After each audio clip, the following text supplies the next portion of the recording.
কাদের ক্ষেত্রে টিউমার থেকে আসলে জরায়ুর ক্যান্সারের দিকে যেতে পারে? ফাইব্রয়েডটা কিন্তু সেটা কিন্তু জরায়ুর ক্যান্সার না। তো ফাইব্রয়েড দেখা যায় যে মাসিকের সমস্যাটাই বেশি হয়ে থাকে এবং ফাইব্রয়েডে দেখা যায় একটা চাকা হয়ে থাকে এবং এটার জন্য মেয়েদের অনেক বেশি মাসিকের সময় অনেক বেশি ব্লিডিং হয়, চাকা চাকা ব্লিডিং হয় এবং দেখা যায় যে হয়তো ইরেগুলার ব্লিডিং হচ্ছে, এই সমস্যাগুলো হয়ে থাকে। আবার অনেকের ক্ষেত্রে চাকাও মানে একটা লাম্পের মতো হয়ে থাকে। আর জরায়ুর ক্যান্সার সেটা কিন্তু একটু ডিফারেন্ট। সেটা হচ্ছে আমাদের জরায়ুর 3টা পার্ট থাকে, একটা উপরের পোর্শন, একটা নিচের যে পোর্শন যেটাকে আমরা জরায়ুর মুখ বা সার্ভিক্স বলে থাকি, সেখানে কিন্তু জরায়ুর মুখে ক্যান্সার হয়ে থাকে, যেটা সার্ভাইকাল ক্যান্সার বলা হয়ে থাকে। এবং সার্ভাইকাল ক্যান্সার কিন্তু আমাদের এই রিজনে খুবই মানে ভয়াবহ। দেখা যায় যে পরিসংখ্যানে দেখা গেছে যে আমাদের দেশে প্রতিদিন প্রায় 18 জন নারী কিন্তু এই জরায়ুর মুখের ক্যান্সারে মারা যাচ্ছে এবং প্রতি বছর প্রায় আমাদের দেশে 17,000 নারীর মতো জরায়ুর ক্যান্সার ডায়াগনোসিস হচ্ছে এবং সারা ওয়ার্ল্ডে দেখা যায় প্রতি 2 মিনিটে একজন নারী জরায়ুর মুখের ক্যান্সারে মারা যায়।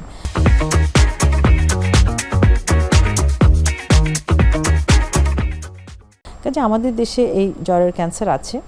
তো এই জরায়ুর মুখের ক্যান্সার, আর জরায়ুর মুখের ক্যান্সার কিন্তু আমাদের বিভিন্ন সিমটম প্রডিউস করে থাকে, কিন্তু আমরা একটু সচেতন হলেই কিন্তু আমরা এই জরায়ুর মুখের ক্যান্সারটাকে প্রতিহত করতে পারি, প্রিভেন্ট করতে পারি। এখন আমাদের কাছে ইনভেস্টিগেশনের টুল আছে, প্রিভেনশনের অনেক কিছু টুল আছে। জরায়ুর ক্যান্সারটা যেন না হয়, প্রাথমিক অবস্থায় কি কি লক্ষণ দেখা দিলে অবশ্যই একজন গাইনোকোলজিস্টের কাছে যাওয়া উচিত বলে আপনি মনে করেন? জরায়ুর মুখের ক্যান্সারগুলো সাধারণত একটু মানে লেট এজে হয়ে থাকে, হয়তো 30, 40, 50 বা যাদের ম্যানোপজ হয়ে গেছে সেই এজে, এল্ডারলি এজে।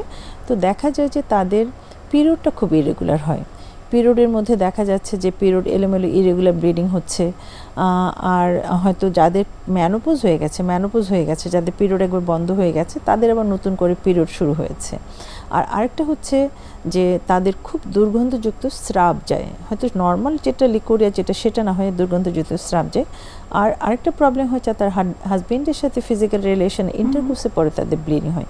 এই সমস্যাগুলো নিয়ে আমাদের কাছে আসে। তো তখন আমরা জরায়ুর মুখটা পরীক্ষা করে আমরা দেখতে পারি যে জরায়ুর মুখে ক্যান্সার হয়েছে। আর আমাদের কাছে কিছু টুল আছে, ইনভেস্টিগেশন টুল আছে। হয়তো এখানে আমাদের স্ক্রিনিং যেটাকে আমরা বলে থাকি, যেটা আমাদের একদম সারা বাংলাদেশে যেটা বিস্তৃত আছে, ভায়া টেস্ট, একদম গ্রাসরুট লেভেলে সেটা করা যায়, খুব মানে লো রিসোর্স এরিয়াতেও করা যায়। আরেকটা হচ্ছে pap test, HPV DNA test, colposcopy. এগুলোর মাধ্যমে কিন্তু একটা সুস্থ মানুষের জরায়ুর মুখের ক্যান্সার হওয়ার পসিবিলিটি আছে কিনা আমরা স্ক্রিনিং করতে পারি। কত বছর বয়স থেকে খুব রেগুলার বেসিসে এই জরায়ুর ক্যান্সারকে প্রিভেন্ট করার জন্য কিছু টেস্ট করা উচিত বলে আপনি মনে করেন? আচ্ছা, এটা বিভিন্ন দেশে বিভিন্ন প্রোটোকল আছে। তো আমাদের দেশে আমরা বলি যে যখন একটি নারী সেক্সুয়ালি অ্যাক্টিভ, হ্যাঁ, 18 বছর থেকে একদম মানে 64 এজ পর্যন্ত আমাদের এই স্ক্রিনিংগুলো আছে। তো প্যাপ টেস্টে যেটা করা হয় সেটা প্রতি 3 বছর পর পর আমাদের স্ক্রিনিং করতে বলি, যে একটা টেস্ট করে যদি এটা নেগেটিভ আসে, মোটামুটি সে 3 বছরের জন্য সে অনেকটাই সেফ। তারপর 3 বছর পর পর সেটা করতে হয়। আরও কিছু টেস্ট আছে, যেমন HPV DNA টেস্ট, এটা বাইরের দেশগুলোতে এগুলো ফার্স্ট ইনভেস্টিগেশন, আমাদের দেশেও এখন এটা চলে আসছে। আর কলপোস্কোপি, কারো যদি প্যাপ টেস্টে কিছু খারাপ থাকে তখন আমরা কলপোস্কোপি করতে বলি। কলপোস্কোপিটা একটু মানে সফিস্টিকেটেড, একটু এক্সপেন্সিভ। ওখানে ভিজুয়ালাইজার ম্যাগনিফিকেশনের মাধ্যমে ওখানে জরায়ুর মুখে দেখা হয় যে কোনো প্রবলেম আছে কিনা, তো প্রয়োজনে সেটাও করা হয়। এবং সবচেয়ে মানে ভালো ব্যাপার হচ্ছে আমরা কিন্তু স্ক্রিনিং করতে পারি। আমাদের কিন্তু দেশে এখন ভ্যাকসিন আছে। আমরা কিন্তু একদম কিশোরী মেয়েকে, যেটি স্কুলে আমাদের আছে, স্কুল গোয়িং মেয়েদের ভ্যাকসিনটা আছে এবং 9 বছর বয়স থেকে কিন্তু এই ভ্যাকসিনটা দেওয়া হয়।